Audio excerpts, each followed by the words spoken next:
नमस्कार दोस्तों, आज मैं आपको बैसाख चौथ व्रत की 5 कहानी सुनाने जा रही हूँ। प्रेम से बोलिए गणेश भगवान की जय हो, चौथ माता की जय हो। पार्वती जी ने पूछा, बैसाख महीने की कृष्ण पक्ष की जो संकटा नामक चतुर्थी कही गई है, उस दिन किस गणेश की किस विधि से पूजन करना चाहिए और उस दिन भोजन में क्या ग्रहण करना चाहिए। गणेश जी ने उत्तर दिया, हे माता, बैसाख कृष्ण चतुर्थी के दिन व्रत करना चाहिए। उस दिन वक्रतुंड नामक गणेश की पूजा करके भोजन में कमलगट्टे का हलवा लेना चाहिए। हे जननी, द्वापर युग में राजा युधिष्ठिर ने इस प्रश्न को पूछा था और उसके उत्तर में जो कुछ भगवान श्री कृष्ण ने कहा था, मैं उसी इतिहास का वर्णन करता हूँ। आप श्रद्धा युक्त होकर सुने। हे राजन युधिष्ठिर, इस कल्याणदात्री चतुर्थी का जिसने व्रत किया और उसे जो फल प्राप्त हुआ, मैं उसे ही कह रहा हूँ। प्राचीन काल में एक रंती देव नामक प्रतापी राजा हुए हैं। जिस प्रकार आग तीर्ण समूहों को जला डालती है, उसी प्रकार वे अपने शत्रुओं के विनाशक थे। उनकी मित्रता यम, कुबेर, इंद्र आदि देवों से थी। उन्हीं के राज्य में धर्मकेतु नामक एक श्रेष्ठ ब्राह्मण रहा करते थे। उनकी 2 स्त्रियां थीं, एक का नाम सुशीला और दूसरी का नाम चंचला था। सुशीला नित्य ही कोई न कोई व्रत रखा करती थी, फलतः उसने अपने शरीर को दुर्बल बना डाला था। इसके विपरीत चंचला कभी भी कोई व्रत उपवास आदि न करके भरपेट भोजन किया करती थी। इधर सुशीला को सुंदर लक्षणों वाली एक कन्या हुई और उधर चंचला को पुत्र रत्न की प्राप्ति हुई। यह देखकर चंचला बारंबार सुशीला को ताना देने लगी, अरे सुशीला, तूने इतना व्रत उपवास करके शरीर को जर्जर बना डाला, फिर भी एक कृषकाय कन्या को जन्म दिया। मुझे देख, मैं कभी व्रत आदि के चक्कर में न पड़कर हिष्ट पुष्ट बनी रहती हूँ और वैसे ही बालक को भी उत्पन्न किया है। अपनी सौत का व्यंग बाण सुशीला के हृदय में चुभने लगा। वह पतिव्रता विधवत गणेश जी की उपासना करने लगी। जब सुशीला ने भक्ति भाव से संकट नाशक गणेश चतुर्थी का व्रत किया तो रात्रि में वरदायक गणेश जी ने उसे दर्शन दिया। श्री गणेश जी ने कहा, हे सुशीले, तेरी आराधना से हम अत्यधिक संतुष्ट हैं। मैं तुम्हें वरदान दे रहा हूँ कि तेरी कन्या के मुख से निरंतर मोती और मूंगा प्रवाहित होते रहेंगे। हे कल्याणी, इससे तुझे सदा प्रशंसा रहेगी। और हे सुशीले, तुझे वेद शास्त्र वेत्ता एक पुत्र भी उत्पन्न होगा। इस प्रकार का वरदान देकर गणेश जी वहीं पर अंतर ध्यान हो गए। वरदान प्राप्ति के फलस्वरूप उस कन्या के मुंह से सदैव मोती और मूंगा झड़ने लगे। कुछ दिनों के बाद सुशीला को एक पुत्र उत्पन्न हुआ और तदंतर धर्मकेतु स्वर्गामी हो गया। उसकी मृत्यु के उपरांत चंचला घर का सारा धन लेकर दूसरे घर में जाकर रहने लगी, परंतु सुशीला पति गृह में रहकर ही पुत्र और पुत्री का पालन पोषण करने लगी। उस कन्या के मुंह से मोती मूंगा गिरने के फलस्वरूप सुशीला के पास अल्प समय में ही बहुत सा धन एकत्रित हो गया। इस कारण चंचला उससे ईर्ष्या करने लगी। एक दिन हत्या करने के उद्देश्य से चंचला ने सुशीला की कन्या को कुएं में ढकेल दिया। उस कुएं में गणेश जी ने उसकी रक्षा करी और वह बालिका सकुशल अपनी माता के पास लौट आई।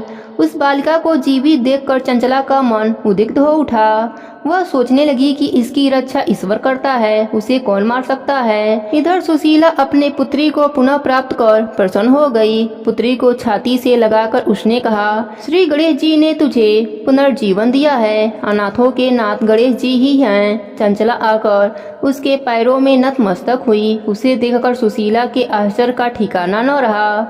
चंचला हाथ जोड़कर कहने लगी, हे बहन सुशीले, मैं बहुत ही पापनी और दुष्टा हूँ। आप मेरे अपराधों को क्षमा करें। आप दयावती हैं। आपने दोनों कुलों का उद्धार कर दिया। जिसका रक्षक देवता होता है, उसका मानव क्या बिगाड़ सकता है। जो लोग संतों एवं सत्पुरुषों का दोष देखते हैं, वे अपनी करनी से स्वयं नाश को प्राप्त होते हैं। इसके बाद चंचला ने भी उस कष्ट निवारण पुण्यदायक संकट नाशन गणेश जी का व्रत किया।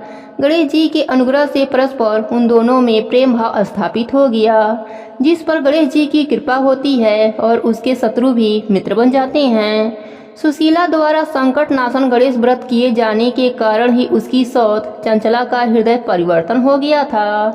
श्री गणेश जी कहते हैं कि हे देवी, पूर्व काल का पूरा वृत्तांत मैंने आपको सुना दिया। इस लोक में इससे श्रेष्ठ विघ्न विनाशक कोई दूसरा व्रत नहीं है। श्री कृष्ण जी कहते हैं कि हे धर्मराज, आप भी विधि पूर्वक गणेश जी का व्रत कीजिए। इसके करने से आपके शत्रुओं का नाश होगा तथा अष्ट सिद्धियां और 9 निधियां आपके सामने करबद्ध होकर खड़ी रहेंगी। हे धर्मपरायण युधिष्ठिर, आप अपने भाइयों, धर्मपत्नी और माता के सहित इस व्रत को कीजिए। इससे थोड़े समय में ही आप अपने राज्य को प्राप्त कर लेंगे। हे गणेश जी महाराज, अपने सभी भक्तों पर अपनी कृपा बनाए रखना। प्रेम से बोलिए गणेश भगवान की जय हो, पार्वती माता की जय हो, भोलेनाथ की जय हो। बस सुनते हैं चौथ माता की कहानी। प्रेम से बोलिए चौथ माता की जय हो। प्राचीन समय की बात है। एक गांव में एक सास बहू रहा करती थीं। उनका बेटा विदेश में नौकरी करने गया था। सास बहू को लाड से रखती थी। एक दिन सास किसी काम से गांव जाने लगी तो बहू से बोली कि बहू, चूल्हे की आंच बुझने मत देना। सास गांव चली गई। इधर चूल्हे की आग बुझ गई। बहू डर के मारे पड़ोस में आंच लेने गई तो पड़ोसन कहानी सुन रही थी।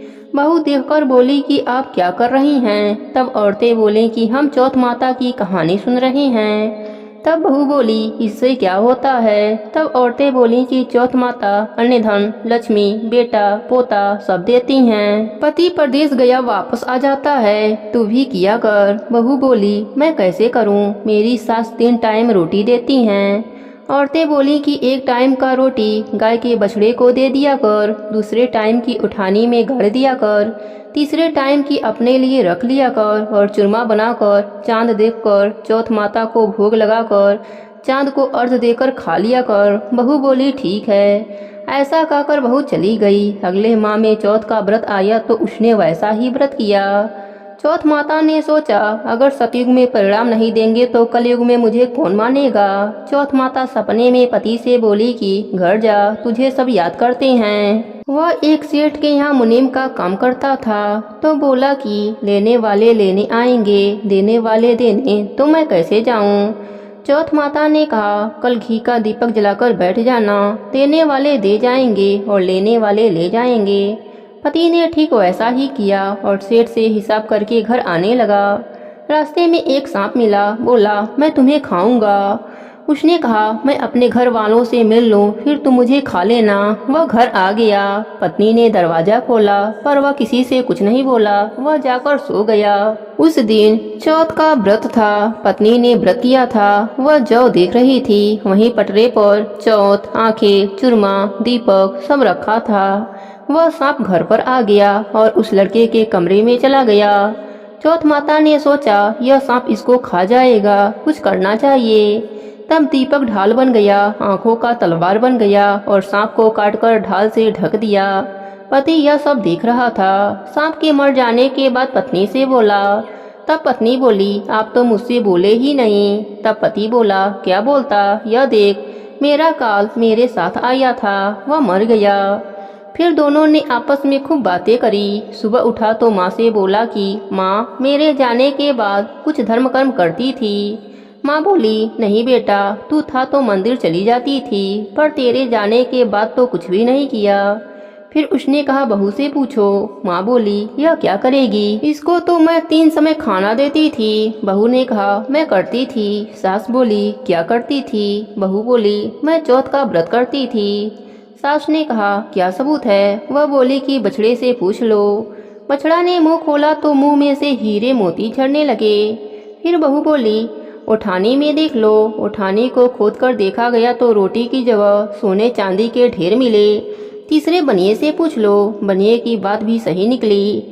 सास बोली, क्या चौथ माता ऐसी हैं। बहू बोली, हाँ, चौथ माता सबका भला करती हैं, सुख सौभाग्य देती हैं, सबकी रक्षा करती हैं। हे चौथ माता, जिस प्रकार आपने बहू पर अपनी कृपा करी, वैसे ही सब भक्तों पर अपनी कृपा बनाए रखना। प्रेम से बोलिए चौथ माता की जय हो, गणेश भगवान की जय हो। एक सेठ सेठानी थे। उनका एक बेटा और बहू थी। बहू सबको भोजन करा के फिर स्वयं भोजन करती। एक पड़ोसन ऐसी भी थी कि जो रोज बहू से पूछती कि बहू आज क्या बनाया खाया। बहू कहती, ठंडो बासी। एक दिन उसके पति ने ऐसा सुनकर विचार किया कि आज तो पकवान बनाया जाए, फिर देखें कि मेरी पत्नी क्या कहती है। उसने तरह तरह के पकवान बनवाए और घर के सभी लोगों ने एक साथ बैठकर भोजन किया। आज भी पड़ोसन ने पूछा तो बहू ने कहा ठंडो बासी। सेठ के लड़के ने सोचा हो ना हो कोई बात अवश्य है जिससे कि मेरी पत्नी ऐसा कहती है। उसने पत्नी से पूछा कि तुम रोज ठंडो बासी खाया ऐसा क्यों कहती हो, जबकि हम सब ने एक साथ बैठकर कई तरह के पकवान खाए। उसकी पत्नी बोली आपने जो खाया वह बाप बूढ़ों की कमाई है। जिस दिन आप कमा कर लाओगे उस दिन मैं समझूंगी कि ताज़ा भोजन कर रही हूँ। अब एक दिन लड़के ने माँ से कहा माँ मैं बड़े शहर में कमाई करने जा रहा हूँ। माँ बोली बेटा अपने पास इतना धन है कि खाया नहीं खुटेगा। माँ के मना करने पर भी बेटे ने स्वयं कमाने का दृढ़ निश्चय कर लिया और जाते समय पत्नी से कहा कि मैं जब तक कमाकर बहुत सा धन लेकर न आ जाऊं तुम चूल्हे की आग बुझने मत देना। एक दिन चूल्हे की आग बुझ गई तो वह मन ही मन घबराने लगी, कहीं मेरे पति पर संकट तो न आन पड़ा। पत्नी जल्दी से पड़ोस में से आंच लाकर चूल्हे में रख दूं, ऐसा विचार करके पड़ोस में गई। वहाँ पड़ोसन ने कहा थोड़ी देर में आकर ले जाना। बहू ने पड़ोसन से पूछा आप यह व्रत क्यों करती हैं, इससे क्या मिलता है। पड़ोसन ने कहा चौथ माता के इस व्रत को करने से अन्य लक्ष्मी मिले और सभी मनोकामनाएं पूरी हो जाती हैं। अब बहू भी चौथ माता का व्रत करने लगी। दीवार पर चौथ माता बनाई। उस दिन घी गुड़ का चूरमा बनाकर रात्रि को चंद्रमा को अर्घ देकर भोजन करती। ऐसा करते करते बहुत दिन हो गए। चौथ माता ने उस बहू के पति को सपना दिया कि साहूकार का बेटा तू जागे की सोवे, तेरी पत्नी बहुत याद कर रही है, घर जाकर उसकी चिंता मिटा। तो दुकान खोलकर कक्कू केसर का पलगा बना के बैठ जाना, आज तेरा हिसाब किताब चुकता हो जाएगा। अब तो चौथ माता ने जैसा कहा था वैसा ही हुआ। उसने घर जाने की तैयारी कर ली और गाड़ी भर के धन दौलत लेकर चल दिया। रास्ते में एक बड़ा सा काला नाग फन फैलाए बैठ गया और कहने लगा आज मैं तुझे डसूंगा, छोड़ूंगा नहीं, आज तेरी आयु पूरी हो गई है। सेठ के लड़के ने कहा आज चौथ माता ने मुझे सपना दिया तो मैं पत्नी से मिलने घर जा रहा हूँ। वहाँ मेरी पत्नी बहुत चिंता कर रही है, मैं उससे मिलकर जरूर आऊँगा, तब तुम मुझे डस लेना। नाग ने कहा तुम शपथ पूर्वक कहकर जाओ तो मैं तुम्हें जाने दूंगा, परंतु लौट कर नहीं आए तो तुम्हारे घर आकर मैं तुम्हें डस लूंगा। इस प्रकार सर्प को वचन देकर वह अपने घर पहुँचा। वहाँ सभी से हंसी खुशी से मिला और भोजन करने उदास होकर बैठ गया। उसकी पत्नी उदास होने का कारण पूछा तो पति ने काले नाग वाली बात बताते हुए कहा यदि मैं उसके पास नहीं जाऊंगा तो वह घर आकर ही मुझे डस लेगा। पत्नी बहुत चतुर थी। उसने कहा कि आप घबराओ मत, जाकर सो जाओ, मैं एक उपाय करती हूँ। पत्नी ने कमरे की 7 पेड़ी धोई। पहली पेड़ी पर रेत, दूसरी पर इत्र, तीसरी पर गुलाल फूल, चौथी पर कक्कू केसर, 5वीं पर लड्डू पेड़ा, 6वीं पर गादी गलीचा और 7वीं पेढ़ी पर दूध का कटोरा भरकर रख दिया। इस प्रकार वह 7 ही पेढ़ी सजाकर बैठ गई। आधी रात होते ही नाग आकर पेढ़ी चढ़ने लगा। पहली पेढ़ी पर रेत में लौट गया और कहने लगा कि सेठ की बहू तो आराम बहुत दिया, पर वचनों से बंधा हूँ सो डसूंगा अवश्य ही। इसी प्रकार 7 पेढ़ियों पर नाग आराम करता हुआ और कहता हुआ कि डसूंगा जरूर कमरे में जाने ही वाला था कि चौथ माता ने विचार किया कि मैं इसे नहीं बचाऊंगी तो संसार में धर्म कर्म और व्रत पूजन को कौन मानेगा। अब गणेश भगवान, चंद्रमा जी और चौथ माता ने उसे बचाने का विचार बनाया। चंद्रमा जी उजाला किए, चौथ माता ढाल बनी और गणेश जी ने तलवार लेकर नाग को मार दिया और ढाल से ढक दिया। अब बहू भी थकी हारी सो गई। दिन उगा तो लोग बेटे से मिलने आए, परंतु बेटा बहू तो उठे ही न थे। बहुत देर हो गई तो माँ उन्हें उठाने गई। माँ ने 7 पेड़ियों पर जो कुछ देखा तो बहुत घबराई और बेटा बहू को आवाज लगाने लगी। बेटा बहू उठे तो देखा कि एक ढाल तलवार वहीं पड़ा है। अब ढाल उठाया तो वही काला नाग मरा हुआ पड़ा है। बेटा बहू ने सोचा कि आज तो धर्म कर्म ही आड़े आए, जो गणेश भगवान जी और चौथ माता ने अपनी रक्षा करी। हे चौथ माता, जैसे आपने सेठ के बेटे की रक्षा करी वैसे ही अपने सभी भक्तों पर अपनी कृपा बनाए रखना। प्रेम से बोले चौथ माता की जय हो, गणेश भगवान की जय हो। एक नगर में एक बुढ़िया माई रहती थी। वह अपने बेटे की सलामती के लिए 12 महीनों का चौथ का व्रत करती थी। हर चौथ को पंसारी से थोड़ा सा गुड़ और घी लाकर 4 लड्डू बनाती, एक बेटे को देती, एक से पूजा करती, एक हथकार के लिए निकालती और एक चांद उगने पर खुद खा लेती थी। एक बार उनका बेटा ताई से मिलने गया। ताई ने भादड़ी चौथ का व्रत रखा था। ताई से पूछा, माँ तो 12 चौथ करती है। ताई बोली, तेरी माँ तेरी कमाई से तरमाल खाने के लिए 12 चौथ करती है। तो प्रदेश जाए तो वह एक भी चौथ न करेगी। लड़के को लगा ताई सच कह रही हैं। घर आकर माँ से कहा, माँ मैं प्रदेश जा रहा हूँ, यहाँ तू मेरी कमाई खाने पीने में उड़ा देती है। माँ ने समझाकर रोकना चाहा, परंतु बेटा नहीं माना। माँ ने उसे साथ ले जाने के लिए चौथ माता की आंखें दिए और कहा, मुसीबत में यह आंखें तेरी मदद करेंगे। वह आंखें लेकर रवाना हो गया। घूमते हुए एक नगर में पहुंचा। उसने देखा एक बूढ़ी माई रो रही हैं और पुआ बना रही हैं। उसने कारण पूछा तो बूढ़ी माई ने कहा, बेटा इस नगर की पहाड़ी पर एक दैत्य रहता है। पहले वह नगर में आकर कई लोगों को खाने के लिए मार देता था, इसलिए यहाँ का राजा उसे खाने के लिए हर घर का एक आदमी उसके पास भेजता है। और आज मेरे बेटे की बारी है, इसलिए रो रही हूँ और उसी के लिए पुआ बना रही हूँ। वह बोला, तो पुए मुझे खिला दे, मैं तेरे बेटे की जगह चला जाता हूँ। बुढ़िया माई ने खीर पुए उसे खिला दिए। खा पी कर वह सो गया। रात को राजा के सैनिक आए तो बूढ़ी माई ने उसे भेज दिया।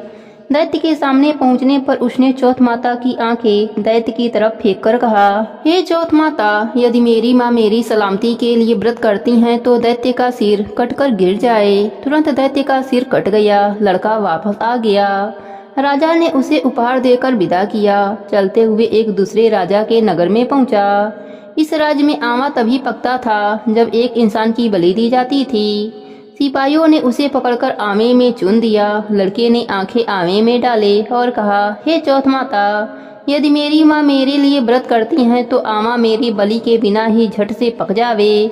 आमा तुरंत पक गया। आमे में से मिट्टी की जगह सोने चांदी के बर्तन निकले। अंदर से लड़का बोला, बर्तन धीरे धीरे निकालना, मुझे लग जाएगी। राजा ने उसे निकलवाया और पूछा, इस आमे से तुम बच कैसे गए? लड़के ने बताया कि उसकी माँ चौथ माता का व्रत करती हैं, व्रत के कारण ही वह बच पाया है। राजा को विश्वास नहीं हुआ। उन्होंने एक चांदी की सुराही मंगवाई और कहा कि सुराही की नली से निकलकर दिखाओ, तभी मुझे विश्वास होगा। लड़के ने चौथ माता को याद करके आंखें सुराही में डाले और कहा, मैं भौरा बनूं, सुराही से निकलूं। लड़का भौरा बनकर सुराही से निकल गया। राजा खुश होकर राजकुमारी की शादी उसके साथ करवा दी और सभी लोगों को चौथ माता का व्रत करने को कहा। उसे माँ की याद आई। उसने राजा के पास जाकर खुद के नगर जाने की इच्छा जाहिर की। राजा ने रथ, घोड़ा, हाथी और खूब सारा दान दहेज देकर उन्हें विदा किया। चौथ के दिन अपने नगर पहुंचा। वह अकेला पंसारी के यहाँ माँ का इंतजार करने लगा। सोचा, चौथ का दिन है तो माँ यहाँ जरूर आएंगी। थोड़ी देर बाद लकड़ी टेकती हुई माँ आती दिखी। उसकी माँ की आंखों में जाले आने के कारण दिखना कम हो गया था। लड़के ने जानबूझकर अपना पैर लकड़ी में लगा दिया। कहने लगा, बलरे पूत काटी, मेरे पैर में लगा दी। माँ ने उसे नहीं पहचाना। कहने लगी, भैया मुझे चाहे कितनी भी गाली निकालो पर मेरे बेटे को कुछ मत कहना। बेटा माँ के चरणों में गिर पड़ा। कहा, माँ मैं तेरा ही बेटा हूँ, मुझे माफ कर दो। माँ ने उसे गले से लगा लिया। नगर के लोगों ने विश्वास नहीं किया कि वह उसी का बेटा है। बुढ़िया माई ने चौथ माता को याद करके कहा, हे चौथ माता, यदि मैं अपने बेटे के लिए व्रत करती हूँ तो मेरे स्तन में दूध भर जावे और उसकी धार मेरे बेटे के मुंह में गिरे। माँ के स्तन से दूध की धार निकलकर बेटे के मुंह में गिरने लगी। लोग चौथ माता की जय जयकारा करने लगे। उस नगर के सभी लोग चौथ माता का व्रत करने लगे। हे चौथ माता, जैसे आपने बुढ़िया माई और उसके बेटे की सहायता करी वैसे ही हमारी भी करना। अपने सभी भक्तों पर अपनी कृपा बनाए रखना। प्रेम से बोली चौथ माता की जय हो, गणेश भगवान की जय हो। अब सुनते हैं गणेश भगवान की कहानी। प्रेम से बोली गणेश भगवान की जय हो।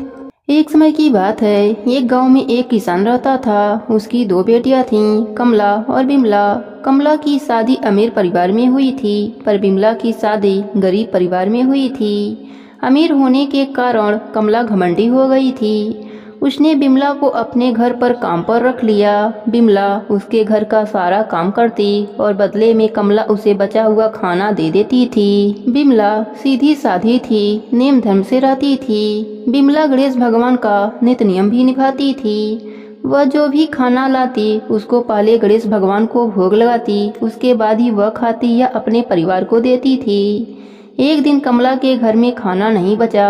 बिमला ने जंगल से कुछ आंवले तोड़े, उसे उबालकर उसने पहले गणेश भगवान को भोग लगाया, फिर बचा हुआ खाकर सो गई। उसी रात गणेश भगवान ने उसकी भक्ति की परीक्षा लेनी चाहिए। उन्होंने एक बूढ़ी औरत का भेष बनाकर बिमला के घर का दरवाजा खटखटाने लगे। बिमला ने उठकर दरवाजा खोला तो देखा एक बुढ़िया खड़ी हैं। बिमला ने पूछा, माँ जी आपको क्या चाहिए? बुढ़िया ने कहा, मुझे बहुत जोरों की भूख लगी है, कुछ खाने को दे दो। बिमला ने कहा, माँ जी मैं बहुत गरीब हूँ, खाने को कुछ भी नहीं है, बस उबले हुए आंवले रखे हैं, आप खाएंगी? गणेश भगवान बुढ़िया माई के रूप में बोले, हाँ लाओ। तब बिमला ने भोग में चढ़ाए हुए आंवले बुढ़िया माई को खाने को दे दिया। खाने के बाद बुढ़िया माई घर जाने में असमर्था दिखाई। तब बिमला बोली, आप चिंता मत कीजिए, आज आप यहीं पर सो जाइए, कल सवेरे चली जाना। बुढ़िया माई खा पीकर वहीं सो गईं। थोड़ी देर के बाद बुढ़िया माई की नींद खुल गई। उन्होंने कहा, बेटी मेरा पेट खराब हो गया है। बिमला ने कहा, आप अंधेरे में कहाँ जाएंगी, यहीं किसी कोने में निपट लीजिए और अपना हाथ मेरे बालों में पोंछ लीजिए, सुबह उठकर मैं साफ कर लूँगी। बुढ़िया ने वैसा ही किया। जब सुबह हुई तो बुढ़िया माई वहाँ नहीं थी। कमला को लगा शायद मैंने सपना देखा होगा। ऐसा सोचकर वह नहाने के लिए तालाब की ओर चली गई। जब वह नहाने लगी तो उसके बालों से सोना झरने लगा। आसपास के लोग देखकर हैरान हो गए। अब बिमला को रात की बात याद आई। वह दौड़ी दौड़ी घर आई। घर आकर उसने देखा कि घर के अंदर चारों ओर सोने के सिक्के बिखरे पड़े हैं। वह खुश होकर गणेश भगवान का जयकारा लगाने लगी। उसने अपने बेटे को मौसी के घर से तराजू लाने के लिए भेजा। उसका बेटा मौसी के पास जाकर तराजू मांगने लगा। मौसी ने पूछा, तराजू का क्या करेगा? बच्चा भोला भाला था। उसने बताया, माँ सोने का सिक्का नापेगी। कमला ने कहा, घर में खाने को दाना नहीं और सोना नापने की बात कर रहा है। सच्चाई का पता लगाने के लिए वह तराजू के नीचे लट्ठा लगा दिया। बच्चा तराजू लेकर चला गया। जब सोना नापने का काम खत्म हो गया तो तराजू मौसी को लौटाने आया। कमला ने तराजू को उलट पुलट कर देखा तो उसके पीछे एक सोने का सिक्का चिपका हुआ मिला। वह हैरान रह गई और उसे विश्वास हो गया कि बिमला बहुत ही धनी हो गई है, इसलिए काम पर भी नहीं आई। वह दौड़ी दौड़ी बहन के घर पहुंची और उससे पूछा, तुम्हारे पास इतना धन कहाँ से आया? बिमला सरल स्वभाव की थी। उसने सारी बातें अपने बहन को बता दिया।